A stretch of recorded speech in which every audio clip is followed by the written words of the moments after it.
Harka daawwattoota keenyaa nageenya keenya lafa jirtanitti sinaa dhaqqabu jennaa oduu isinitti himna.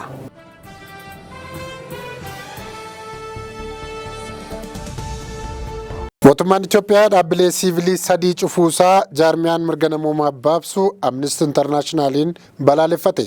Gareen mirga namoomaaf falmu Amnesty International mootummaan Itoophiyaa dhaabbilee siivilii hawaasaa sadii cufuusaa balaaleffateera. Jaarmiyichi ibsa baaseen mootummaan federaalaa dhorkaa mirga waldaan gurmaa'uu fi yaada ofii bilisaan ibsachuu sarban kana atattamaan kaasuu qaba jedheera. Torbee darbee mootummaan Itoophiyaa dhaabbilee siivilii hawaasaa sadii walabummaa siyaasaa hin qaban akkasumas faallaa fedhii biyyaalessaa sosocho'an jechuun himatee eeyyama dhorkateera. Dhaabbileen kunneen dhaabbata dagaagina mirgaa fi guddina dimookiraasii yookaan kaard Itoophiyaatti gurmuu mirga namoomaaf akkasumas ogeeyyii seeraa mirga namoomaaf kan jedhamanidha. Dhaabbileen kun himannaa mootummaan irratti baase ifatti mormuudhaan tarkaanfiin mootummaa Itoophiyaa seera kan hin hordofnedha jechuun komateera. Amnesty Internationalitti daayirekteera bahaa fi kibba Afrikaa kataan Tigree Chaagawtaa dhaabbileen mirga namoomaa beekamoo sadii dhorkamuun dirree siivilii irratti hacuuccaan cimuu ifatti mul'isa jechuun komataniiru. Kana malees yeroo walitti bu'insi cimu hidhaa jumlaan baay'achuu fi dirqamaan buqqaasuun dabaluusaa gabaasonni mul'isanitti gaheen dhaabbilee siivilii fi miidiyaalee yeroo kamuu caalaa Itoophiyaaf barbaachisaadha jechuun himaniiru. Oduma kana fakkaatuun hooggantoonni afur dhaabbilee siivilii hoogganan dhiibbaa olaanaa doorsisaa fi darararra deddeebiin humnoota nageenya irraan gahuu sodaachuun biyyaa baqachuu isaanii gabaafameera. Giddugalli abukaattoo mirgoota namoomaa gama isaatiin waggoota 3 darban keessa guulaallii odeeffannoo irratti hundaa'e dhiyeessuun hooggantoonni dhaabbilee kanneenii fi bilbilaa fi qaamaan humnoota tika mootummaatiin doorsifamaa turuudha kan inni hime. Hundeessaa giddugala dagaagina mirgaa fi dimookiraasii obbo Atinaafuu Birhaanee roorroo fi sodaachisoo irraan gaheen ji'ootan dura biyyaa ba'aniiru jedhameera.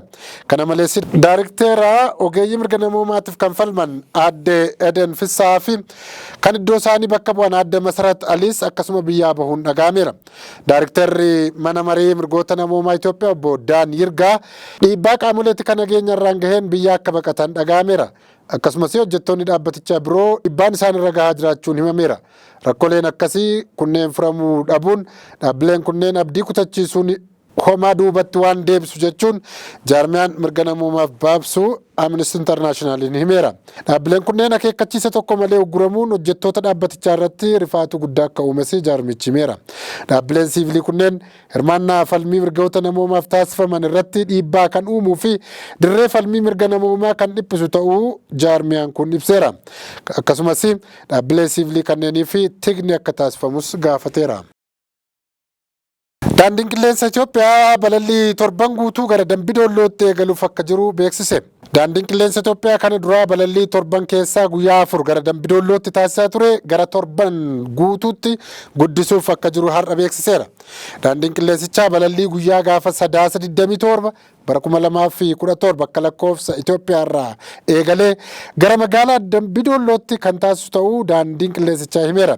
Daandiin qilleensichaa balallii idilee Finfinnee irraa gara Dambidolloo waggootaaf addaan citee ture torbanitti guyyaa 3 guraandhala gaafa 18 bara 2016 akka lakkoofsa Itoophiyaatti deebisee eegaluunsaa kan yaadatamu ture. Haaluma kanaanis wiixata roobii jimaata yeroo hundaa gara Dambidollootti balali'aa tureera.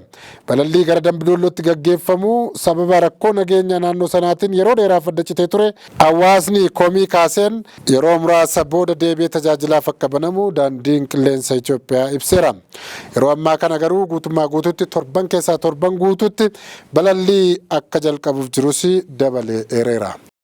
Kaleessa ministeerri dhimma alaa Sudaan Finfinnee dhufanii gita isaanii kan Itoophiyaa Dr. Geediyoon Ximooteos waliin mari'ataniiru. Tibbana dhimma hidha haaromsaa ilaalchisee yaada laataniin gama Itoophiyaa irraa komiin irratti dhiyaatee ka ture ministeerri dhimma alaa Sudaan Ali Yesuuf Ahmed Al-Sharif kaleessa Finfinneetti ministeera dhimma alaa Itoophiyaa waliin mari'ataniiru.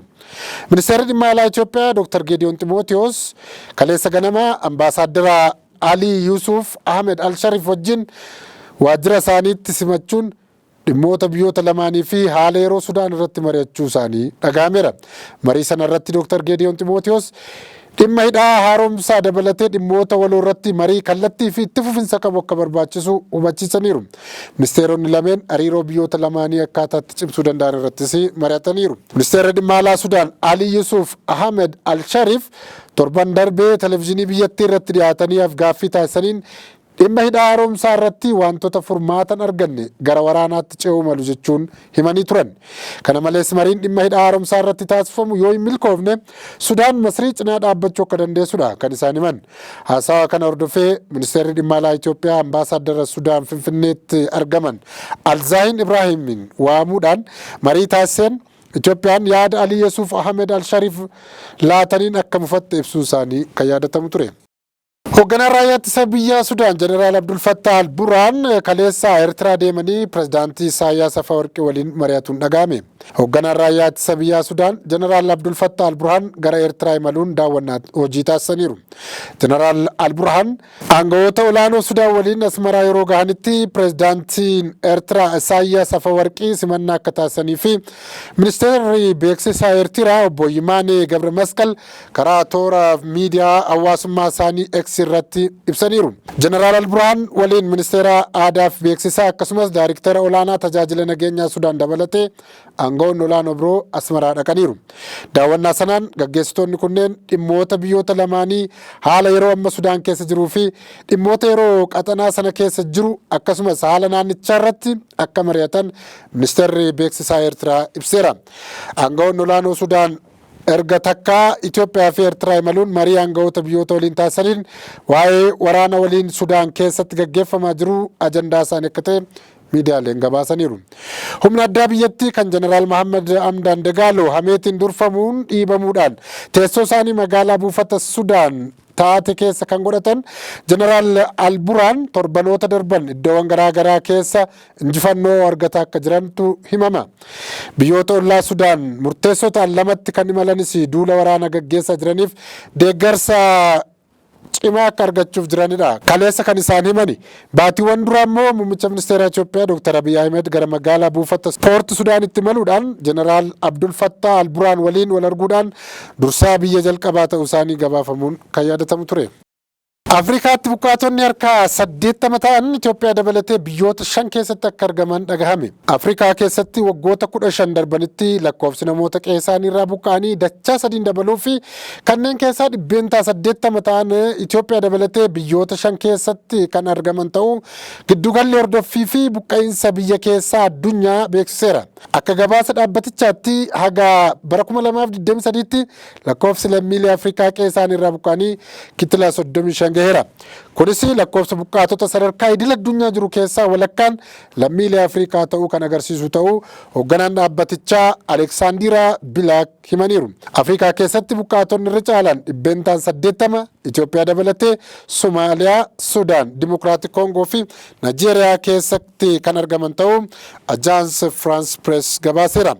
Lakkoofsi kun lammiilee Afrikaa biyya isaanii gadhiisanii godaananii hin dabalatu kan jedhe dhaabbatichi addunyaan buqqaatota biyya keessaa caalaa godaantotaaf xiyyeeffannoo kennaa akka jirudha kan inni ibse. Waggoottan 15 darban keessatti lakkoofsi namoota qe'ee isaanii irraa buqqa'anii Afrikaa keessatti dachaa 3 dabaluu kan dubbatan Aleksaandiriyaan harki caalaan isaanii sababa walitti bu'insaa fi rakkoo namtolchee akka ta'edha kan isaan himan. Itti dabaluun yeroo dhiyoo asitti balaan uumamaa Afrikaa keessattis mudachaa jiru lammiileen Afrikaa qe'ee isaanii gadhiisanii akka godaanan taasisuus himaniiru. Israa'eel fi Hizbollaan lola dhaabuuf walii galaniiru. Waggaa tokkoo fi baatii tokko ol samiif lafoon kan waraanaa turan Israa'eel fi Hizbollaan ji'a lamaaf lola dhaabna jedhanii mallatteessaniiru. Akka addaatti jaarsummaa lola dhaabuu sana kan dhiibaa turan Ameerikaa fi Faransaayidha. Pireezidaantiin Ameerikaa Joo Baayiden gareen lamaan lola dhaabanii uummanni buqqa'ee gara qe'eetti akka deebi'u waraanni Israa'el Libaanos keessaa akka ba'u akkasumas bakka loltoonni Hizbollaa qabatanii jiran ammoo waraanni Libaanos akka qubatu waliigalamuu isaa ibsaniiru. Muummichi ministeera Israa'el Beniyaamin Netanyahuun waliigaltichi dhugaa ta'uu mirkaneessanii yoo Hizbollaan dubbii kan na barbaadu ta'e mirga gumaa bahuu akka qabnu nuuf beekaa jedhani. Haga oduun kun qophaa'etti waan lola dhaabuu kanarratti gama Hizbollaa irraa kan dhaga'ame hin jiru. Mootummaan Libaanos garuu ganamaarraa kaasee sagaleen rasaasaa dhaabbateera jechuun mirkaneesseera. Magaalaa Beerut keessatti lolli dhaabbachuusaatti gammadanii kan hiriira deeggarsaa bahan mul'ataniiru. Israa'el waraana lafoo Libaanos galchitee kan loluu eegalte baatii fulbaana darbe keessa ture. Ergasiitii namni 3,823 du'aniiru jedhu qondaaltonni mootummaa Libaanos. Jaarmaniin holqa boombii tolfachuuf jirti jedhameera.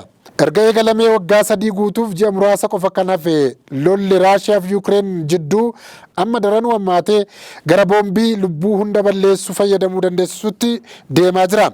Ameerikaan misaayilaa ATACMS jedhamu aga kiiloomeetira 9,000 hanga 10,000 furgugga'uu danda'u akka itti Raashiyaa haleeltuuf Yuukireeniif dhiyeenya kennitee fi tokko hojiirra ooleera. Pireezidaantiin Raashiyaa Vilaadimiir Puutiin ergaa akkas ta'ee jedhanii seera niwukileeraa fayyadamuu dandeessisu tokko mallatteessaniiru. Biyyoota duuba Yuukireen jiran irratti isa fayyadamuu akka danda'an torbee darbe keessa akeekkachiisanii ture. Lolli Yuukireenii fi Raashiyaa kun lola waraana addunyaa sadaffaa kaasinnaa jedhamee kan sodaatamaa ture.